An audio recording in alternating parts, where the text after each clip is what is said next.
Dear students, आज हम पढ़ेंगे चैप्टर नंबर 9 का नेक्स्ट टॉपिक। लास्ट वीक हमने मरुस्थलीय आवास स्थल पढ़े थे और आज हम पर्वतीय क्षेत्रों के आवास स्थल पढ़ेंगे। वे पर्वतीय क्षेत्रों के आवासीय स्थल प्राय बहुत ठंडे होते हैं तथा उनमें तेज हवाएं चलती है। कुछ स्थानों पर शीतकाल और हिमपात भी, शीतकाल में यानी कि सर्दी के मौसम में हिमपात भी होता है, यानी बर्फबारी भी होती है, यानी बर्फ भी गिरती है। पर्वतीय स्थानों पर पौधे और जंतुओं की बहुत सारी प्रजातियां पाई जाती हैं। नीचे ये जो चित्र हम देख रहे हैं, इस चित्र में देखिए बच्चे, ये जो पेड़ हमें दिखाई दे रहे हैं, ये पेड़ जो हैं वो शंकु की आकृति के हैं। ठीक है, ये देखिए, ये पेड़ जो है वो शंकु की आकृति के हैं। इन पेड़ों की विशेषताएं, ये इस तरह के पेड़ मुख्यतः पर्वतीय स्थलों में ही पाए जाते हैं, क्योंकि बारिश के समय बर्फबारी के समय इन पेड़ों पर बर्फ जो है वो टिकती नहीं है। इनकी पत्तियां तिरछी होती हैं, जिससे कि बर्फ या पानी जो है वो आसानी से नीचे की ओर खिसक जाते हैं, जिससे ये पौधे बारिश के मौसम में भी बर्फबारी के समय भी यहाँ पर सरवाइव कर सकते हैं या रह सकते हैं। पर्वतों पर इन वृक्षों की भिन्न आकृति और आकार वाले इन वृक्षों से भिन्न आकृति और आकार वाले पेड़ भी पाए जाते हैं। पर्वतों पर जीवित रहने के लिए वृक्षों में और भी कई तरह का अनुकूलन हो सकता है। उसके बाद है पर्वतीय क्षेत्रों में पाए जाने वाले जंतु।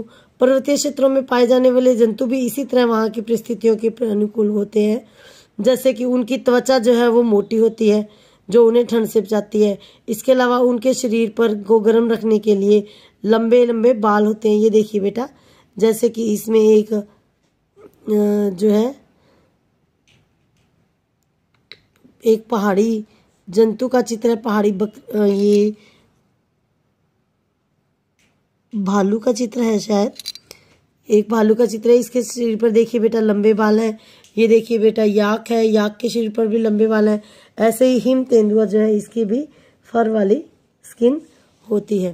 पहाड़ी तेंदुआ जो होता है उसके शरीर पर भी फर होती है। ठीक है, इसके अलावा पहाड़ी बकरी जो होती है उसके खुर मजबूत होते हैं, जो उसे ढलान वाली चट्टानों पर दौड़ने के लिए अनुकूलित होते हैं।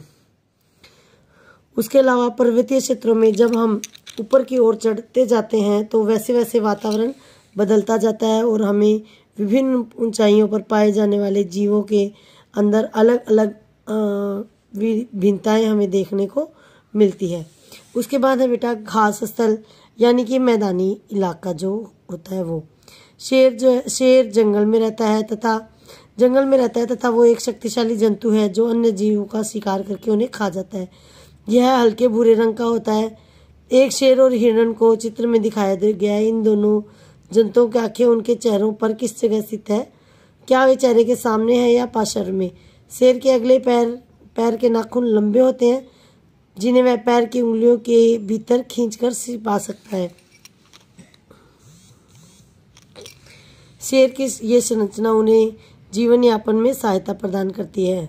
शिकार के दौरान उसका मटमैला हल्का भूरा रंग उसे घास के सूखे मैदानों में छुपाए रखता है। मोर, चिड़िया, भैंस और मुर्गी जैसे कुछ जंतुओं में श्वसन क्रिया मनुष्य की तरह ही होती है। किसी भी जंतु को बेटा एक पेज मिस हो गया था। मैदानों में छिपाए रखता है। शिकार को इसका पता भी नहीं चलता, क्योंकि वो उसका कलर मिट्टी जैसा होता है ना बेटा, लोयन का, इसलिए वो जो है मिट्टी में छिप जाता है। और उसके चेहरे पर सामने की ओर आंखें जो वो सामने की ओर स्थित होती है, जो जंगल में दूर तक शिकार देखने में उसकी सहायता करती है। ये देखिए बेटा, इसकी आंखें जो है वो फ्रंट में है, जबकि हिरन की दोनों आंखें जो है वो मुंह के दोनों साइडों में है। एक दूसरा जंतु जो हिरन है वो जंगल या घासस्थल में रहता है। उसके दांत मजबूत होते हैं, अतः यह पेड़ों के कठोर तनों को आसानी से चबाकर खा जाता है। हिरन को अपने शिकारी जैसे कि शेर की उपस्थिति का पता चलना जरूरी है, ताकि वो उसका शिकार न बन सके और वहां से भाग जाए। उसके लंबे कान उसे शिकारी की गतिविधि की जानकारी प्रदान करते हैं, यानी कि हल्की फुल्की सी भी कहीं आवाज़ होती है तो वो चौकन्ना हो जाता है। उसके सिर के पासर में, यानी कि सिर के दोनों ओर उसके आंखें होती हैं जो उसे प्रत्येक दिशा में देखकर खतरा महसूस करने का जो अनुभव है जो वो प्रदान करती हैं। और हिरन की तेज गति उसे शिकार से बचने में सहायता करती है। हिरन, शेर तथा अन्य जंतुओं एवं पौधों में और भी बहुत सी खूबियाँ होती है जो उन्हें उनके आवास में जीवित रहने योग्य बनाती हैं।